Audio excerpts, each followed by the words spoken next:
Mesdames, Messieurs, bonsoir et bienvenue à cette édition d'information sur les antennes de Numérica Télévision. Les titres: Coupe d'Afrique des Nations, les Léopards font leur entrée à la compétition dans quelques minutes. Ils vont affronter les Lions de l'Atlas du Maroc. Et avant d'affronter le Maroc, Florent Ibenge et Youssouf Moulombou étaient hier devant les professionnels des médias. Images à suivre dans ce journal. Entre-temps, à Kinshasa, les sportifs congolais ne jurent que par la victoire des protégés de Florent Ibenge. Invité du journal, professeur Kiretanda, ancien collaborateur de Laurent Désiré Kabila. Il a été enregistré peu avant le début de ce journal. Mesdames, Messieurs, voilà tout pour les titres. Les détails à présent. L'actualité reste dominée par la 31e Coupe d'Afrique des Nations. Comme vous le savez, les Léopards de la République démocratique du Congo font leur entrée à la Coupe d'Afrique des Nations tout à l'heure à 20h. Ils affrontent les Lions de l'Atlas du Maroc. Lors de la conférence de presse d'avant-match, le capitaine Youssouf Moulombou a indiqué que tout est revenu à l'ordre après la grève qu'ils avaient observée vendredi pour réclamer leur prime. Suivant Youssouf Moulombou et Florent Ibenge. Il y a une vidéo qui est sortie et on va dire qu'on n'en est pas fier. Mais le tout, c'était peut-être de revendiquer certaines choses. Mais ça, c'est des choses hors foot, quoi. Comme je l'ai dit, on a été peut-être maladroit en faisant cette vidéo. Mais on s'est aussi mis une pression quelque part. Parce qu'on sait que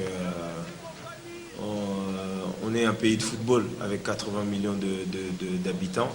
Donc voilà, il n'y a qu'une chose à faire demain, ça sera de rentrer sur le terrain pour gagner. Donc voilà, assez parlé pour nous, on s'est assez montré. Maintenant, le meilleur langage dans le football, c'est le carré vert. C'est sûr que l'entraîneur que je suis aurait préféré ne pas avoir ça. Donc c'est une journée de moins en préparation. Maintenant, la meilleure des choses, je crois que mon capitaine a tout dit, c'est de ne plus parler de ça et puis rentrer sur le terrain pour tout renverser. Et les supporters congolais, estimés à environ 300, se trouvent déjà au stade de Yem, selon notre envoyé spécial. Nous avons en ligne Paul Kazozo depuis Oyem. Enfin, le jour J, très attendu pour l'entrée sur la scène des Léopards de la RDC à la CAN Total Gabon 2017. Qu'est-ce à dire sinon que tout le décor est quasiment planté pour le premier match de la RDC contre les Lions de l'Atlas du Maroc pour le compte du groupe C. D'ailleurs, les supporters congolais et marocains sont logés dans un même hôtel, le Mvet Palace, situé au centre-ville d'Oyem. Congolais et Marocains sont de cœur pour leurs équipes respectives. À ce propos, un journaliste marocain qui en est à sa 4e CAN est d'avis que ce match reste indécis quand bien même les Léopards sont sur une pente ascendante depuis 2012. Déjà, depuis 11 heures, le billet d'accès au stade acheté par le gouvernement congolais sont déjà mis à la disposition des supporters congolais évalués à 200 ou 300 venus du pays et même à ceux d'Oyem, de Libreville, de Port-Gentil ou de Franceville. De façon générale, les Gabonais soutiennent la RDC comme tout le pays d'Afrique centrale, car estime-t-on le souhait de tous est que la coupe reste en Afrique centrale. Les Marocains, eux, à la quête du soutien, ont libéré gratuitement près de 200 billets aux élèves gabonais au coût de 500 francs CFA la pièce. Comme pour dire que tout est mis en place pour s'offrir les 3 premiers points pour s'offrir les 3 premiers points du groupe C de cette CAN 2017. Les portes du stade d'Oyem, situé à une quinzaine de kilomètres de la ville, s'ouvrent déjà à 14 heures. Le fan congolais quitte leur hôtel à 15 heures et les premiers matchs de ce groupe C entre la Côte d'Ivoire et le Togo démarrent à 17 heures, heure d'Oyem et de Kinshasa. Et le deuxième entre la RDC et le Maroc, celui qui nous intéresse, à 20 heures. Et ici à Kinshasa, une forte ambiance règne déjà dans les grandes artères de la capitale. Les sportifs quinois ne jurent que par la victoire des Léopards de la République démocratique du Congo devant les Lions de l'Atlas du Maroc. Propos recueillis par Jefté Kitsita et Jires Chimanga. Pour leur première sortie, les Léopards de la RDC vont se mesurer aux Lions d'Atlas du Maroc. Match comptant pour la première journée du groupe C de la Coupe d'Afrique des Nations. Confiants de la qualité de l'effectif de leur sélection, seule une victoire est attendue ce soir par les Congolais. J'estime aujourd'hui que la RDC va battre le Maroc à 2-0. On va permettre Mboukan et puis Meshakine. C'est vrai que c'est pas facile parce qu'il n'y a plus des équipes faciles, des équipes légères dans cette compétition. Mais pour ces pronostics, étant que Congolais, je souhaiterais et j'ai préféré qu'on puisse faire un bon score. On a une très bonne équipe. On va emporter la victoire, mais je ne sais pas le score. C'est dans le bon. Donc on a des buts à marquer. Donc voilà quoi. Pourquoi pas. C'est une grande équipe. C'est parmi les favoris qu'on est. Donc on n'a pas de souci. Il y a 2-1. Il y a Mbokani qui va marquer. Le reste là c'est petit Bolingi. Le football c'est pas la mathématique. Hein. Donc mais nous espérons toujours la victoire. On est sûr de notre équipe et de nos joueurs. Nous avons d'abord une bonne équipe. Il y a aussi de joueurs talentés là-bas. Bon, moi je propose 2-0. Hein. Mais j'ose croire qu'on va faire quelque chose de bon aujourd'hui. On s'en fout avec Cédric et puis Cédric Bakam et puis Diemessi Mbokani. Voilà. Bon, merci, bonne chance à la RDC. Comme les Kinois disent toujours que RDC et Lokamakasi, donc toujours RDC. J'aime le Congo.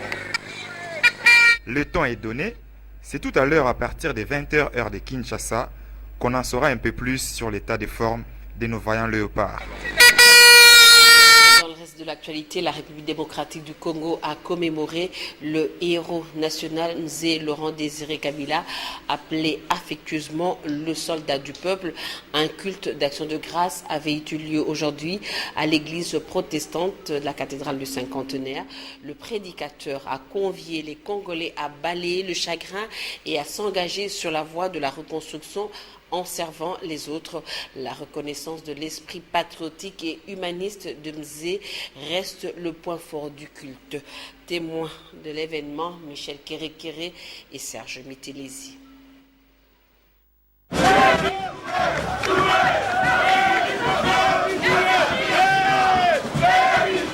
La cathédrale était remplie comme un œuf cette année. 16 ans après la disparition de Mzé Laurent Désiré Kabila, le culte a vu différents acteurs politiques, familles biologiques de tous les anciens leaders du pays, diplomates et autres combattants des luttes ou de la révolution ont tenu à honorer la mémoire du troisième président congolais assassiné. Je retiens le souvenir d'un homme qui a aimé ce pays. Un homme qui a, dès son jeune âge, s'est engagé pour des idéaux auxquels il croyait. Il était profondément lumumbiste, et ça veut dire qu'il était nationaliste. Rappelez-vous, il nous a dit qu'il fallait se prendre en charge. Donc c'est aller dans la droite ligne de la souveraineté de ce pays, parce qu'il y a cru et il a pensé que nous pouvions faire un bond en avant, nous pouvions développer ce pays en dépendant de nous-mêmes, en partant de nos propres efforts, de nos propres ressources, qu'elles soient intellectuelles, qu'elles soient matérielles, qu'elles soient humaines, et que nous avions la possibilité de pouvoir émerger. Voilà. Mzé a voulu réunir les Congolais autour d'un idéal. Et c'est cet idéal que le prédateur n'aime pas. Alors, Lumumba a été assassiné tout simplement parce qu'il avait un idéal aussi. Lui qui avait même remis la présidence de la République entre les mains d'une minorité parlementaire pour la cohésion nationale. Mzé, avec sa révolution, il a ramené aussi la cohésion nationale. Et encore une fois, nous avons encore un dernier dirigeant qui est encore vivant, que nous devons faire un effort pour préserver aussi sa vie, qui lui qui tend sa main à tous les Congolais qui ne partagent même pas avec lui la même pensée, les accordant même des postes, et pour que nous ayons à résoudre le problème congolais au Congo entre les Congolais. Le prêche a été une interpellation des politiques. Le prédicateur, profitant de la présence de l'ensemble des membres du gouvernement, a exhorté les dirigeants à une redistribution équitable des richesses du pays. La perte de Laurent Mzé Désiré Kabila est un trou, un vide difficile à combler pour les peuples congolais. Ses idées révolutionnaires servent toujours et son combat politique ne cessera jamais d'enseigner l'actuelle génération et les générations à venir. Au chapitre titre des réactions, les acteurs politiques et ceux de la société civile ont salué la mémoire du soldat du peuple Laurent Désiré Kabila. Rachel Kitita, Serge Mitilesi pour le reportage. Je ne peux pas dire qu'on a gardé l'héritage de Mzé, mais sauf que l'héritage de Mzé nous parle encore. Parce que 16 ans après, avec ce que nous sommes en train de vivre aujourd'hui, nous avons encore besoin de plus de nationalisme. Depuis la disparition tragique de Mzé, mais ce qui est marquant, c'est chaque année la même émotion, le même engouement. On sent que Mzé est resté réellement dans le cœur des Congolais de Kinshasa. Il est venu pour délivrer ces pays. Aujourd'hui, nous nous enrichissons au nom à son nom. Alors le président Laurent Désiré Kabila, pour nous, il nous a toujours demandé « Congolais, battez-vous pour votre pays, n'ayez jamais trahi le pays ». En ce moment, pour moi, Mzé nous a légué les principes de la démocratie, ça veut dire les élections. Nous sommes en train de préparer les élections. Je demanderai au peuple congolais, précisément aux femmes, de beaucoup s'enrôler pour donner la chance aux femmes, aux autres femmes qui sont là en train de mener la lutte. J'ai toujours milité pour la souveraineté de la République démocratique du Congo et pour la préservation de notre culture, quelles que soient les influences venant du nord au sud, de l'est à l'ouest. La République démocratique du Congo va rester unis et indivisibles, quelles que soient nos divergences. Un message très particulier parce que vous savez, pour notre pays, la vie de Mzé Laurent Désiré Kabila était une vie exceptionnelle. Quelqu'un qui a mené une révolution spectaculaire. Après 7 mois, il a eu à conquérir plus de 2 300 450 km². Vous allez vous rendre compte que c'est une révolution qui n'a jamais existé nulle part au monde. Et si nous venons ici, c'est justement pour nous rappeler les valeurs du patriotisme, les valeurs de solidarité, les valeurs de travail et de justice. Ce sont ces valeurs que nous célébrons et que celui dont nous faisons mémoire aujourd'hui, il a essayé de mettre en pratique ces valeurs. Quel que soit ce qui se passe, c'est que vous devez savoir si le plan politique, il y a unanimité parce que ce soit nos amis de l'opposition actuelle et nous de la majorité, nous sommes tous rassemblés ici pour honorer un homme. Ça signifie tout simplement que tout le monde se reconnaît à cet homme, Laurent Désiré Kabila, comme libérateur de ce pays, comme quelqu'un qui a tout fait pour redonner de la valeur à tous, sans distinction, avec sa révolution, pardon. Entre-temps, un programme spécial pour le Parti du Peuple pour la reconstruction et la démocratie. Ce 16 janvier, le secrétaire général de cette formation politique s'est démarqué avec ses camarades. Les militants du PPRD ont marché du centenaire au mausolée pour démontrer leur attachement à Mzé Laurent Désiré Kabila. Dans la suite, il y avait Michel Kérékéré et Serge Mitilesi pour le compte de Numérica Télévision. Aucun autre parti politique n'aurait commémoré la mort de Laurent Désiré Kabila mieux que les partis du peuple pour la reconstruction et la démocratie. Tous les partisans, militants, membres et cadres du PPRD ont témoigné leur attachement aux idéaux et valeurs de Mzé Laurent Désiré Kabila. En tête des files, le secrétaire général du parti présidentiel, Henri Movasakani. Autour de lui, les kabylistes engagés au sein du mouvement politique pour continuer le combat laissé par Mzé. Le PPRD qui a surmonté plusieurs controverses pour amener ou conduire le pays sur la voie pacifique en acceptant diverses concessions, s'est réellement approprié cette commémoration de la disparition de Mzé Laurent Désiré Kabila. Dès la fin du culte, les couleurs du PPRD ont flotté à l'unisson. Les partisans du parti présidentiel ont tous battu le pavé de l'avenue 24 novembre au mausolée en passant par le boulevard du 30 juin. Henri Mova, secrétaire général du PPRD et ses camarades ont publiquement imposé leur marque. Le PPRD avait son programme à part pour honorer la mémoire de Mzé Kabila. Le point de chute de la marche était Shark Club, des moments qui ont été entièrement consacrés à Mzé Laurent Désiré Kabila, un héros et un leader incontesté pour le PPRD. Que comme vous le savez, c'est dans son bureau de travail au palais de Margue que le tombeur du maréchal Mobutu a été assassiné le 16 janvier 2001 et les portes du bureau de Mzee Laurent Désiré Kabila étaient ouvertes aujourd'hui au public. Yannick Mbouyamba et Théodore Chitolé. Reportage. La tradition a été respectée ce lundi 16 janvier 2017 où les Congolais commémorent la date du décès de Mzee Laurent Désiré Kabila. Agents et cadres des entreprises, des organisations de jeunes, des ONG, les étudiants et élèves venus du 4 coins de la capitale rendent hommage au tombeur du maréchal Mobutu. Mzee était un homme bon et un héros plutôt, je vais dire. Moi, je suis un héros national. Je remercie tous les organisateurs Makambo, vraiment comme il faut, et j'étais parmi la personne où j'étais en côté na début na moni na visiter na bakatwana na meki mpe ko la vie ya ba histoire. Se prendre en charge, c'est l'héritage légué par Laurent Désiré Kabila aux Congolais et certains s'en souviennent de l'idéologie de Mzee. La génération montante doit retenir 4 idées forces de Mzee. Mzee avait dit prenez-vous en charge, organisons-nous et nous devons nous-mêmes trouver des solutions à nos problèmes. Et il faut que la jeunesse comprenne. Quand nous avons un nationaliste comme celui-là, nous ne devons jamais l'oublier. Raison pour laquelle chaque année, nous commémorons l'assassinat de Mzee. Mzee nous a quittés, mais il a laissé une génération derrière lui. Il faut que celle-ci comprenne et qu'elle sache pourquoi Mzee a été assassiné. Nous sommes là pour conserver justement les traces du temps présent et du temps passé. Ce qui fait que si on veut à tout prix sauver ce pays, il faut tout d'abord penser à la mémoire. Que tout le monde comprenne l'importance de la mémoire. Comme ça, on va apprendre aux enfants ce que c'est l'histoire et avoir des modèles. Mzee Kabila est devenu héros national après avoir été assassiné à son bureau de travail le 16 janvier 2001. Voilà, ne soyez pas surpris par le changement de décor. C'est juste pour un clin d'œil à nos vaillants léopards qui sont déjà dans le stade selon nos envoyés spéciaux sur place à OIM et nous soutenons les léopards.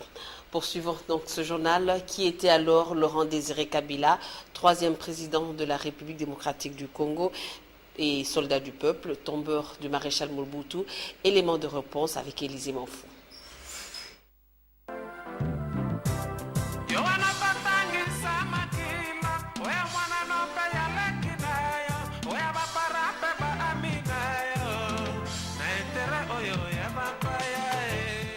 Seize ans après sa disparition, les Congolais se souviennent encore de celui qu'ils appelaient affectueusement Mzee, ce qui signifie en Swahili le vieux sage. Laurent Désiré Kabila est originaire d'Eliti-Luba par son père et Lunda par sa mère. Après ses études secondaires, Laurent Désiré Kabila se rend à Paris. C'est en 1960 qu'il commença sa lutte politique. Du mois d'août 1960 à janvier 1961, Laurent Désiré Kabila lutte contre la gendarmerie katangaise dans les rangs de la jeunesse du parti Balubakat au Katanga. Son bravoure et ses talents d'homme politique seront remarqués par le chef du parti Balubakat qui les nommera colonel des jeunesses. Laurent Désiré Kabila sortira de l'anonyme en septembre 1963 lors de la création du Comité national de libération, une formation politique nationaliste lumumbiste et révolutionnaire qui veut éliminer par la lutte armée le gouvernement Adoula. En 1996, Laurent Désiré Kabila sort de l'ombre. Cette fois-ci, il s'engage à sortir la RDC à l'époque Zaïre de la crise. Le 17 mai 1997, date de l'entrée de Laurent Désiré Kabila. Cet éminent homme politique réalise son rêve et sa lutte de plusieurs années. Laurent Désiré Kabila marque les esprits et l'histoire du Congo avec son idéologie fondée sur l'indépendance totale. 16 ans après, les Congolais se souviennent encore de la fameuse phrase de Laurent Désiré Kabila « Ne jamais trahir le Congo ». Laurent Désiré Kabila a encouragé les Congolais à avoir l'esprit d'initiative, c'est-à-dire de se prendre en charge. La mort de Mzee le 16 janvier 2001 restera gravée dans la mémoire des Congolais. Autre chose à présent, accusé d'être à la base d'une nouvelle incursion, la réaction de l'Ouganda ne s'est pas fait attendre. Kampala renvoie la balle à Kinshasa. Le ministre d'État aux Relations internationales de l'Ouganda demande à la République démocratique du Congo de cesser de faire des fausses allégations. Nous savons qu'il y a des problèmes à Kinshasa, mais le gouvernement congolais ne devrait pas utiliser l'Ouganda comme excuse pour ces problèmes, a déclaré le porte-parole du gouvernement ougandais. En revanche, l'association congolaise pour l'accès à la justice met en garde contre toute initiative qui vise à saper le dialogue et essayer de détourner l'attention des Congolais à l'essentiel, dont l'organisation des élections. Son président, Maître Georges Kapiamba, accuse le gouvernement d'avoir pris du retard dans l'application des mesures de décrispation politique. Je vous propose de suivre Georges Kapiamba au micro de Félix Ilunga. Nous voudrons seulement mettre les gens en garde contre tout développement de nouvelles stratégies pour essayer de donner un coup négatif au processus de dialogue en cours, qui doit permettre les pays de renouer avec la normalité quant à l'exercice du pouvoir par l'organisation des élections. Nous savons qu'il y a des gens qui montent aussi tant de stratégies pour soit détourner la population de ce qui est essentiel, ce qui l'intéresse aujourd'hui. Et nous mettons en garde ce genre de personnes. Il faut qu'ils sachent que les Congolais déjà mûrs. Aussi, nous rappelons le gouvernement congolais qu'il y a certaines situations qui peuvent être évitées à notre pays s'ils mettaient rapidement en œuvre les mesures de décrispation. Nous le disons et nous savons pourquoi, parce que notamment en ce qui concerne les M23, nous savons qu'il y a des bénéficiaires de l'amnistie, mais qui ne sont toujours pas libérés. Le gouvernement doit expliquer, c'est pas normal. On promulgue la loi, on signe des arrêtés, mais ces gens sont toujours en prison. Il ne faudrait pas que le gouvernement adopte une politique qui va pousser les gens à l'énervement, à une sorte de radicalisation, pour que les gens posent certains actes qui vont au retour avoir des conséquences sur le processus de normalisation par le dialogue. Donc, ils en ont une part de responsabilité parce que jusqu'à ce jour, ils ne veulent pas exécuter les mesures de décrispation politique.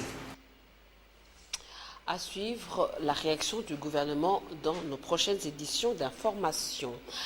Cérémonie d'échange de vœux au centre Wallonie-Bruxelles. Catherine Braille a convié le week-end dernier différentes personnalités qui fréquentent cet espace pour échanger des vœux. C'était un moment de détente agréable entre les politiques, professionnels des médias, artistes et autres personnalités. La suite en images.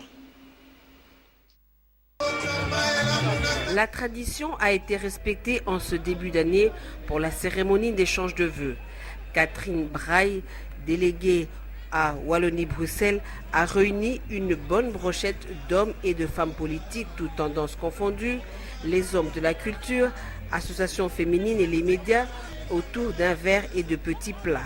Chers amis, quel plaisir de vous avoir ici, en ce début d'année. Bonne année à tous. Botenabiso. Chers amis, je ne vais vraiment pas faire un discours parce que qui serait pour faire un discours devant les grandes personnalités comme vous êtes tous. Simplement, l'idée c'était de se rassembler en ce début d'année et de vivre un moment convivial et pour pouvoir nous échanger tous nos bons vœux. Vous souhaitez du plus profond du cœur à chacune et chacun, pour vous personnellement, pour vos familles et pour tous les Congolais, une belle année 2017 qui commence merveilleusement puisqu'elle commence par un bel accord authentiquement congolais, un bel accord entre Congolais et donc sans réserve, belle année à chacune et chacun. Elle augure de beaux espoirs pour chacune et chacun.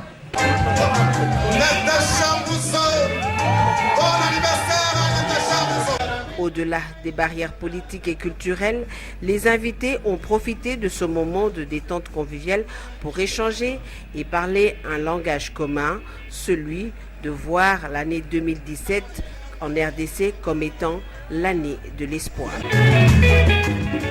Voilà, vous l'avez sûrement remarqué, c'était plutôt à la résidence officielle de la déléguée du Centre Wallonie-Bruxelles à Kinshasa. Un mot de religion dans ce journal, l'église L'Adoration souffle sur ses 2 bougies, occasion pour les fidèles de l'église de rendre grâce à Dieu. Un culte d'action de grâce a été donc organisé ce lundi. Selon le pasteur responsable de l'église, sa communauté est basée sur la sanctification des enfants de Dieu. Hermelions-vous, Éric Nongala pour le reportage. L'Église en tant que corps du Christ doit marcher selon la sanctification. Sanctification, c'est aussi le message retenu cette année au sein de l'Église L'Adoration. Pour les pasteurs responsables de l'Église Jolino Kassanga, les enfants de Dieu doivent vivre dans la crainte de l'Éternel. Quand Dieu donne la vision, il donne la provision aussi. Aujourd'hui, c'est un moment d'interpellation parce que totaliser 2 ans, ce n'est pas facile. Et le message, c'est le message de sanctification. Vous savez, nous ici à l'adoration, le Seigneur nous a appelés à préparer des vrais adorateurs. Or, les vrais adorateurs, ce sont des gens qui vivent dans la sanctification, dans l'obéissance à la parole de Dieu, dans la crainte de Dieu et dans la sainteté. Parce qu'on ne peut pas se dire chrétien et marcher en désordre. La 3e année de l'Église L'Adoration est une année marquée par un souffle nouveau, foi de son responsable. Nous, au niveau de l'Église L'Adoration, nous nous sommes assignés beaucoup d'objectifs. Je l'ai cité tantôt, et on doit avoir un centre médical, nous devons avoir une radio pour élargir les champs de l'évangélisation. Nous devons nous acquérir une parcelle cette année par la grâce de Dieu. Cela est possible parce qu'on est mieux quand on est chez soi. La journée était marquée par l'intense moment de prière, d'adoration et de louange. L'église L'Adoration est située dans la commune d'Engaba. Elle s'y emploie à l'évangélisation de la jeunesse.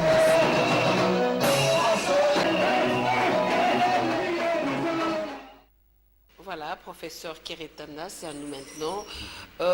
Aujourd'hui, 16 janvier 2017, nous commémorons les 16 ans depuis la disparition du tombeur de Maréchal Mobutu. Est-ce qu'on peut savoir qu'est-ce que vous gardez de Laurent Désiré Kabila? Je rappelle que vous avez travaillé avec lui. Effectivement, je suis l'ancien assistant spécial du chef de l'État, M. Laurent Désiré Kabila, en charge des questions d'investissement public et privé. Je ne saurais commencer cette intervention puisqu'en fait, nous avons célébré cette journée en commençant par un service de culte. Et franchement, nous avons eu un pasteur qui a réellement prêché à la classe politique congolaise. C'était devant le gouvernement. Il a démontré combien les malheurs du Congolais, ce sont nos leaders. Ce sont nos leaders qui restent cyniques et trop égoïstes.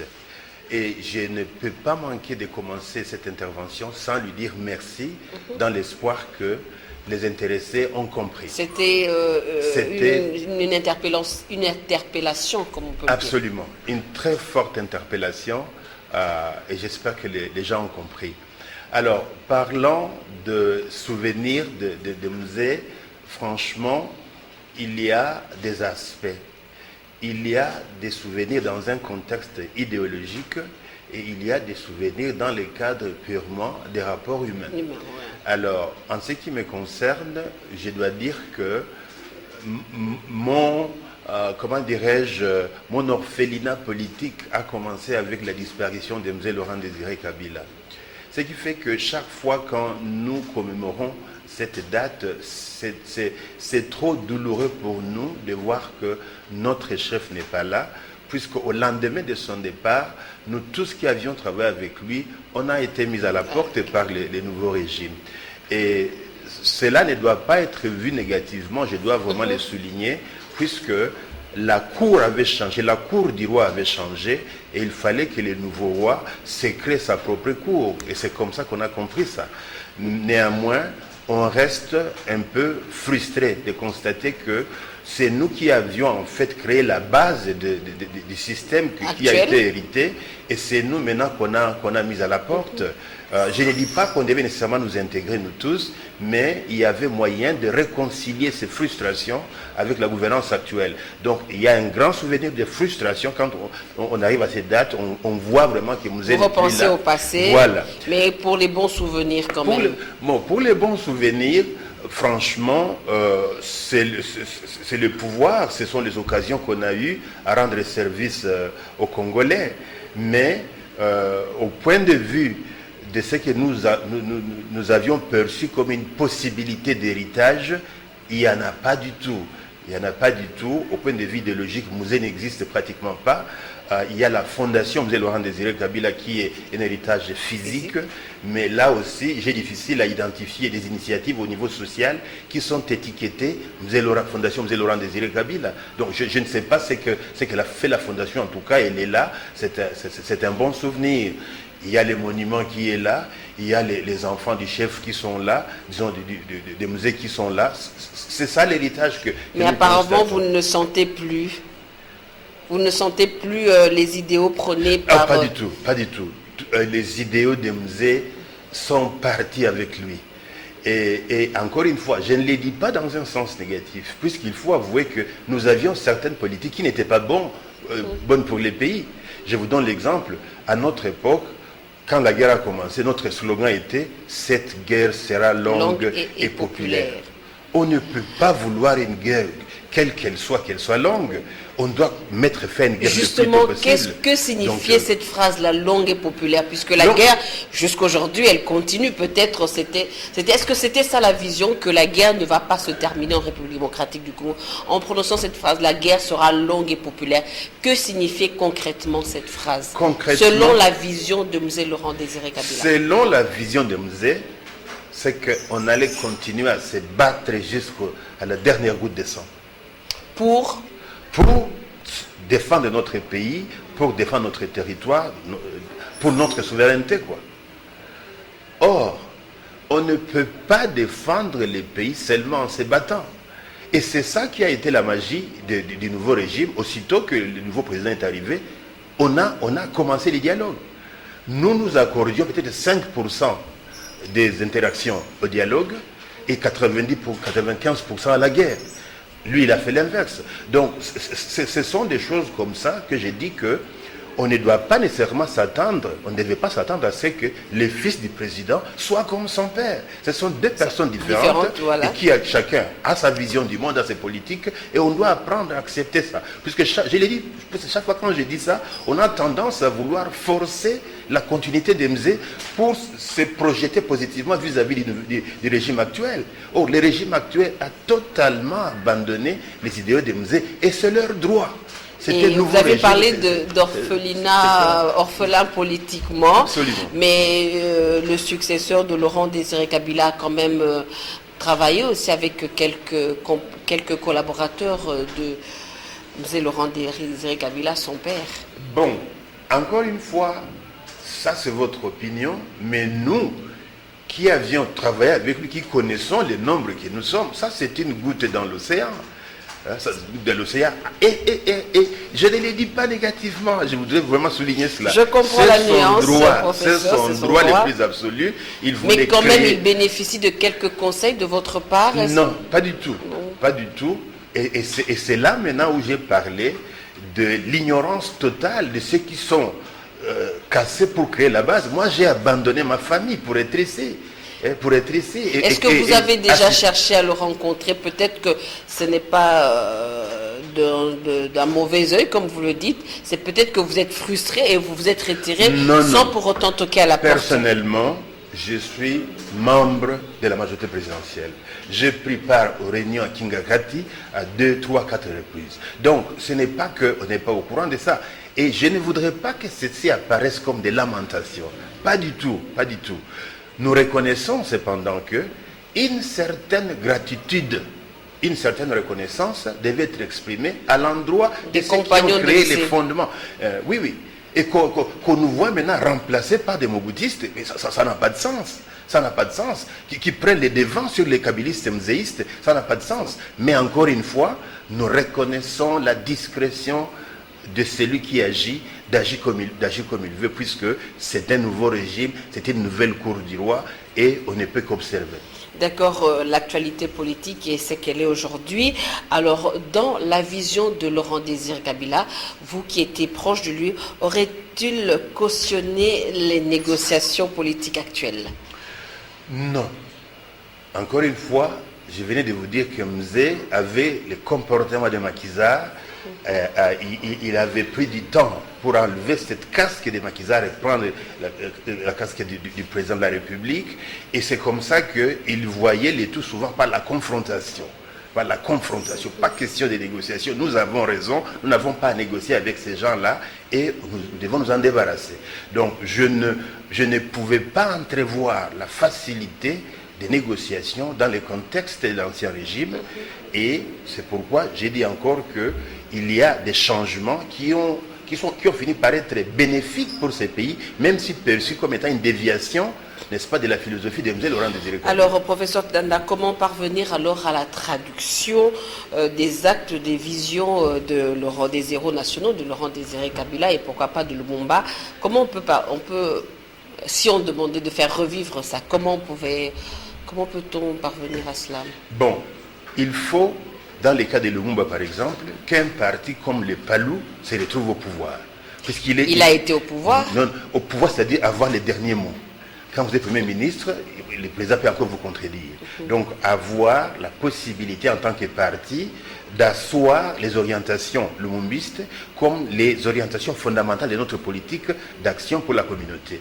Mêmement, dans le contexte de M. Laurent Désiré Kabila, c'est ça qui sera requis. Il faudrait qu'il y ait un parti qui est totalement lié à ses idéaux comme héritage et qui est déterminé à les mettre en pratique. Il n'y en a pas jusque-là? Il n'y en a pas?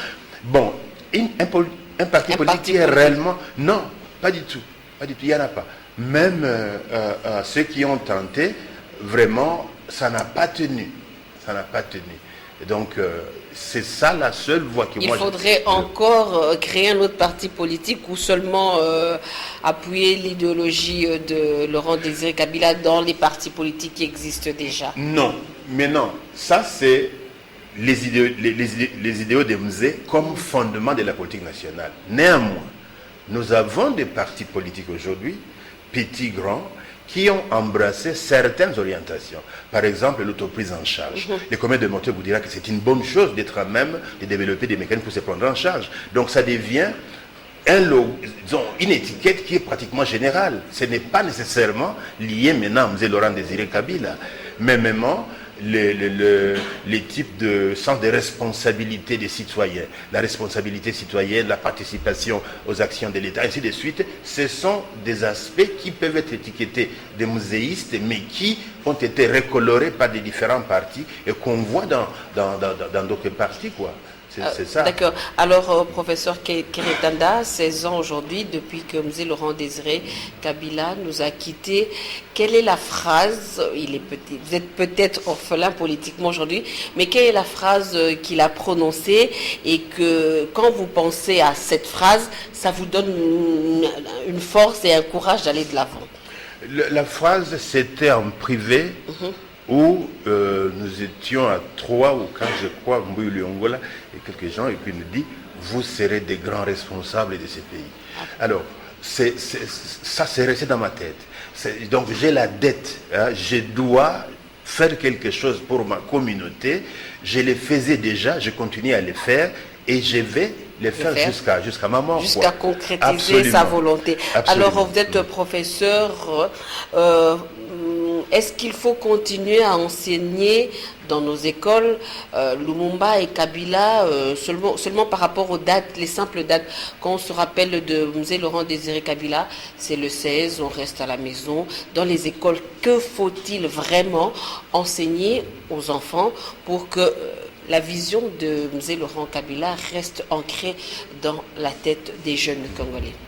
En tout cas, très bonne question, surtout que nous avons maintenant cette section de l'enseignement primaire qui est liée à la nouvelle citoyenneté.